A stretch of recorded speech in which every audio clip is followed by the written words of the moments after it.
Mystery guest, how are you? Doing just fine, guys. How are y'all? Y'all. Okay. How y'all? We're doing good. Where are you calling us from? I am in Canton, Georgia. Canton, Georgia. Are Okay, are you a baseball player? Former or current? Former. Former baseball player. Canton, Georgia. I've never heard of Canton, Georgia. Is that outside Atlanta? Is this Chipper Jones? Yes. Oh, there! my goodness. Boom! Boom! There we go! Chipper Jones. Chipper Jones, what's going on? That didn't take long. I mean, I guess the y'all kind of gave it away right off the get-go, huh? Yeah, well, now that I'm hearing you talk, it couldn't be anyone but Chipper Jones. There we Jeez, go. Chipper. Very nice. Oh, my gosh, I've spent so much of my life rooting against you. How are you, sir? I'm doing just fine, guys. How are y'all? Obviously, we're doing well. I mean that with the utmost respect. Thank you for torturing my team for all those years. It was a lesson in a humbling experience, to say the least. Well, but, it was my job, and it's unfortunate, but we had some great battles with the Mets through the years, and I treasured all those opportunities that I got because I seriously put playing in the city of New York, at the top of my list. So had a blast up there. Chipper, speak to that a little bit. Why did you enjoy, coming in and playing in New York City, against this fan base? Why do you enjoy it and thrive? I mean, you were a great player, but why do you enjoy that experience so much? They made it pretty tough on you when you came back to the dugout empty-handed. I mean, it was.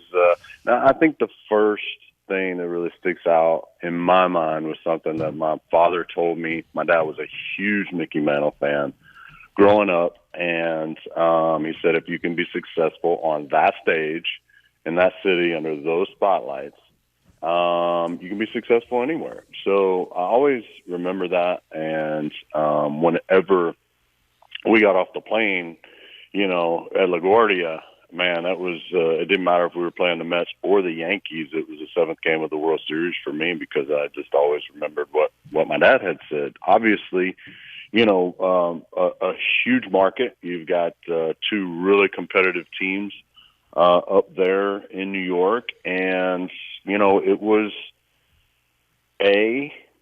either to try and keep the New York Mets in our rearview mirror as long as possible, or B, if we were up there playing the Yankees in the summertime, it could be a preview of the World Series. So we wanted to strut our stuff, and C, it was the World Series. I mean, the Yankees beat us out of, two of my three World Series in my time with the Braves. So a lot of competitive baseball being played up there whenever we showed up. Chipper Jones is the mystery guest. Chipper, it's funny. We just had this thing. We're doing a Musa Maggie Hall of Fame. We're nominating people. We're putting them in the hall. And one of them was most hated opponent. And I did Chase Utley because and Chase Utley won. Yeah. Spoiler alert. So Chase won. I would have thought it would have been a three-way race between myself, Utley, and Rocker. Right. Rocker, that's so Rocker, we left him off permanently. We didn't even give him a nomination. But I didn't nominate you as a longtime Mets fan. I went for Utley because I say this, we've never met, but I don't hate you. I don't hate you. I never thought you played dirty. I respect the hell out of you, even though you beat my team a lot. And there was just something about I'm curious if you've gotten that from other Mets fans where Utley, I mean, just get out of here, Chase Utley. But with you, it was different, and I guess I don't even know exactly why.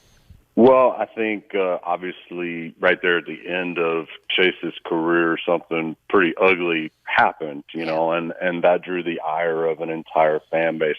I think maybe you would have felt differently about me had I kept the same, brash, kind of cocky attitude from my early and mid-20s. I was awfully brash and lippy and, popping off in the papers and all that kind of stuff. And, I really got humbled, probably my, fourth or fifth year in the league, having gone through some personal trials and tribulations. And I was really forced to take a look in the mirror and grow up quite a bit. Now, I always respected the game, and I always respected my opponents. I tried to play the game the right way for my whole career, but I was construed or people looked at me as I kind of the way sometimes people look at Bryce Harper, just kind of walking that fine line between cockiness and confidence, and all of a sudden, I really took a step back from that and looked in the mirror and didn't like what I saw and really started to make a fundamental change. And I think people kind of noticed that, hey, this guy's growing up. He's becoming a father. He's toned it down a little bit. And all of a sudden, whereas I used to avoid walking out of my hotel in New York, all of a sudden I started branching out and interacting with the fans. And I just think they saw a fundamental change in a kid, making the transformation into being a grown up. And I don't know, I guess over the last, 8-10 years, really didn't get the vitriol from the New York fans that I did back in the late 90s, early 2000s. Yeah, Chipper, I mean, you wrote the book, right? Ball Player. And Yep. you also wrote that very personal essay for the Players Tribune, like where you wrote to your younger self, like to give your younger self some advice. Yes. Did you have any reservations about putting all that deeply personal stuff out there? No, and that was kind of some of the personal struggles that I had within myself, after my first divorce and my public persona. I think if you're going to do an autobiographical piece, you have to be willing to air some of your warts. I mean, we're not perfect. I mean, I certainly made some bad decisions and, done some things I'm not proud of, but I think we as a whole are a forgiving society. And if people know that you're genuinely sorry for the things that you've done and they see you making a fundamental change in your life to correct them, then they forgive you. Eventually, it'll wear away, into the past. So I felt like if I was going to do it, I had to do it full bore, and it was pretty well received. Chipper, what was along those same lines? What was the greatest misstep you felt you had as a young ball player? Oh, I think letting my relative fame and money and attention, played on TBS every night. I mean, I was in everybody's household, for 3 hours every night, and just not being able to keep what came with the fame and the notoriety at arm's length. And those are distractions, whether it's, learning how to handle your money or all the way down to being faithful to your wife. I mean, all those things were stuff that the young, brash, punk kid was doing and practicing, and you can't survive doing it that way, and it took me really having a couple of come to Jesus moments where, I had to say, something's got to change. You got to change it right now. The Hall of Famer Chipper Jones is our mystery guest. This is really fun to talk with you, and a very exciting surprise, obviously. Chipper, if you could tell, quote-unquote, regular people one thing about fame, what do we get wrong about fame? Oh, I always get a kick at how many times I go into public. We could be talking about walking into the Kroger down the street to grab some groceries. Right. How often you feel like a zoo animal. Like people walk by and you hear don't whisper. Just come up and say, hey, shake my hand. You know, if you want a picture or an autograph, I will oblige, you know, but it's just, you know, that kind of zoo animal type of feel, you know, around my whole life. You know, I've practiced so often avoiding eye contact with people because, you know, it just seems like, you know, you make eye contact with somebody, that's an invitation to come up, you know, and while I won't, you know, discourage you from coming up, I go to the grocery store to get my groceries, or I'll go to the grocery store to take, you know, 10 pictures and sign 15 autographs. So I just want to go in, get my stuff, and get out. So right. It's really that zoo animal type of thing. I think I took the fame a little too seriously. You know, I needed it back in the day. And here I am. I just turned 48 years old last month, and I don't need it, you know. And to be honest with you, I kind of shy away from it, you know, since I've retired.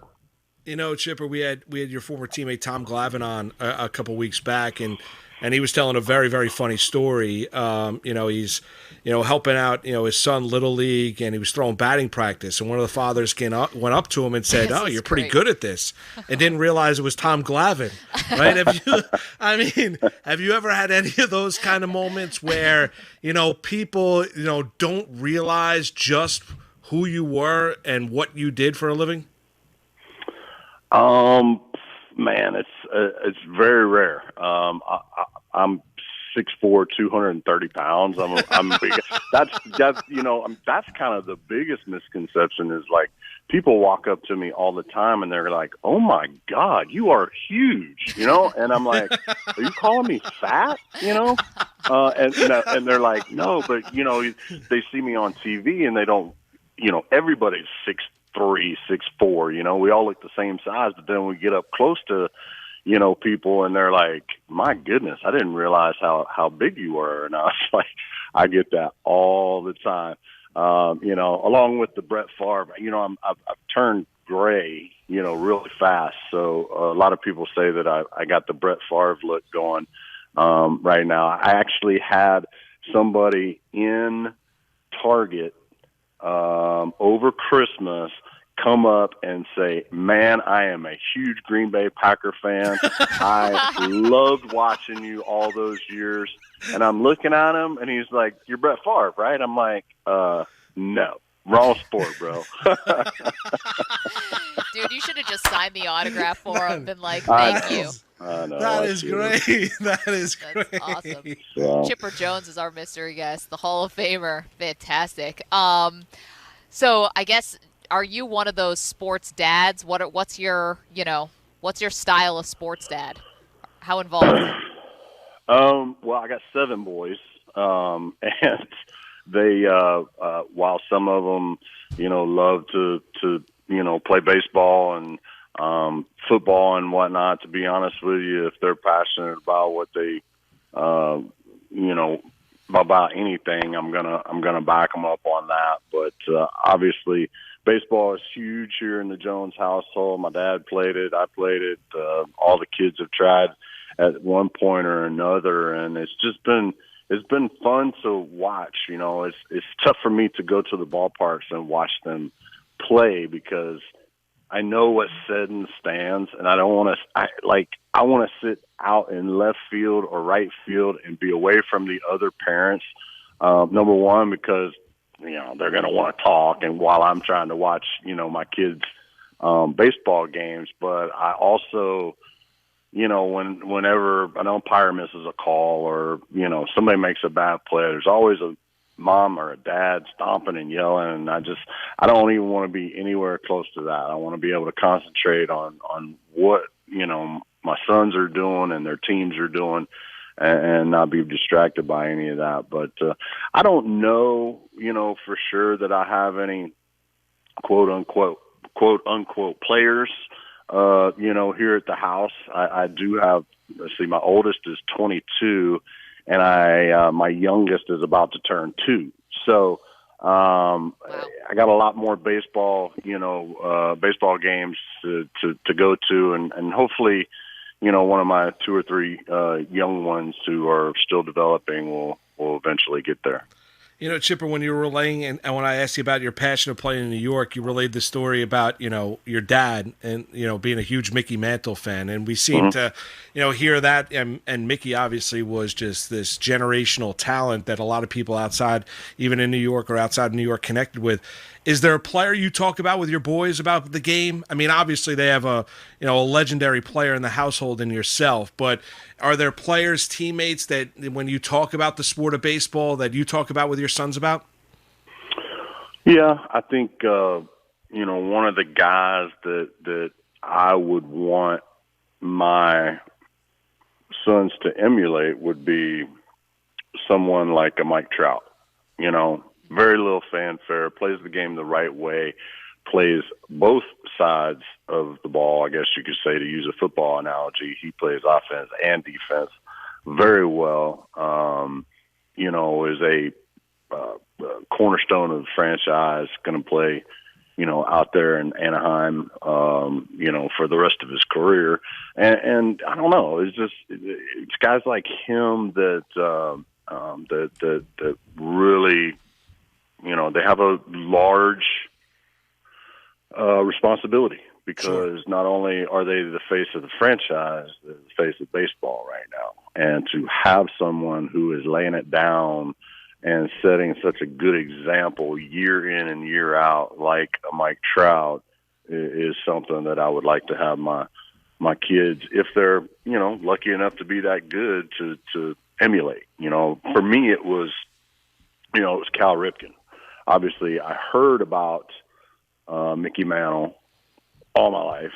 I heard about Eddie Murray. I actually got to see Eddie and Cal play, but Eddie being the switch hitter and then Cal being the shortstop, which I was growing up, those were my guys, and I watched them, I emulated them, and they set great examples for me growing up. And now getting to sit at the members' dinner every year in Cooperstown with those 2 guys on either side of me is like a dream come true, and I'm the new kid on the block when it comes to, guys there at the members' dinner at the Hall of Fame, but I'm a kid in a candy store, because the stories that these guys tell they're priceless, and they're not meant for PG-13 ears, but it's something I look forward to every summer. See, how could I hate this guy? Chipper Jones is our mystery guest. Can't hate this guy. Can't hate Chipper Jones. Okay, we only have a minute or 2 left with you, Chipper, and thanks so much again for your time today and being our mystery guest. It's a lot of fun. Where's your optimism here? Do you feel like we're going to see baseball this season? And I knew that was coming. The $1 million question. Hey, look, I hope that it does. I still remain optimistic. As I don't know if you guys know, but I got the Wednesday Night Baseball gig with John Giambi on ESPN this year, so I'm hoping to start my broadcast career once we get the season started. I think they're pretty far apart, guys. And I'm not privy to any of the behind-the-scenes stuff, but, the bottom line is the owners or the players agreed to take a prorated cut, which they should have.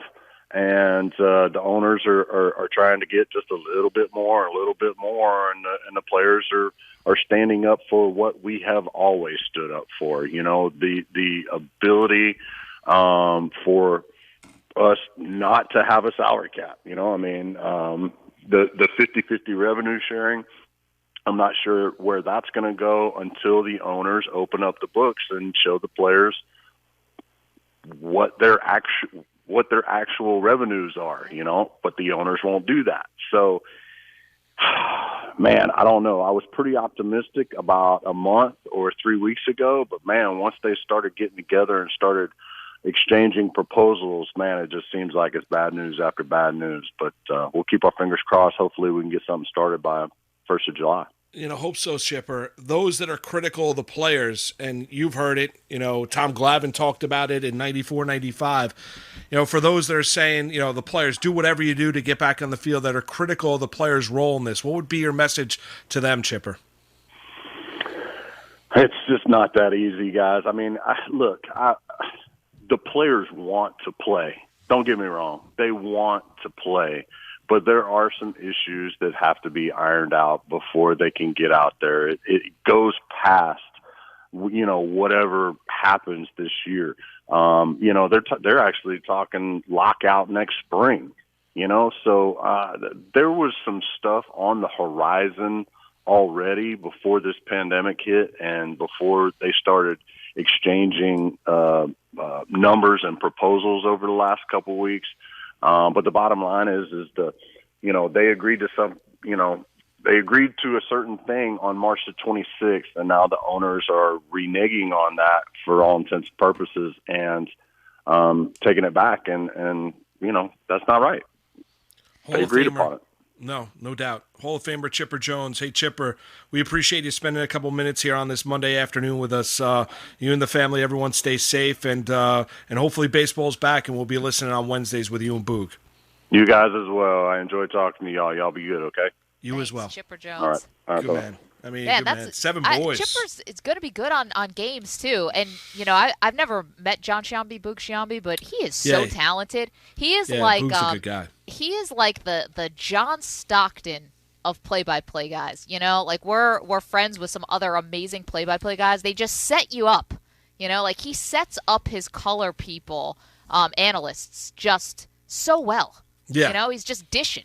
It's like he's Steve Nash out there. Well, he's also got a great voice. Yeah. Well, Ian's like that. There's just some guys who are so good. They can work with anybody under the sun, and they'll make them I was good. telling you that I thought Boog and Jessica Mendoza on radio in the playoffs last fall, in the MLB playoffs, I thought they were very, very good together. So yeah, I think him and Chipper would be good, and Boog is very, very good at what he does. And listen, Chipper is a guy, even as he tormented the Mets, he loves Shea, he had an affinity, but I think he's also a guy, Maggie, that showed you, whether it be the book he wrote, Players Tribune, he showed you the failures and the weaknesses as well. And, as he mentioned, we are a forgiving society. He didn't like who he was as a young ball player. He adapted, adjusted, and changed over the course of his playing career.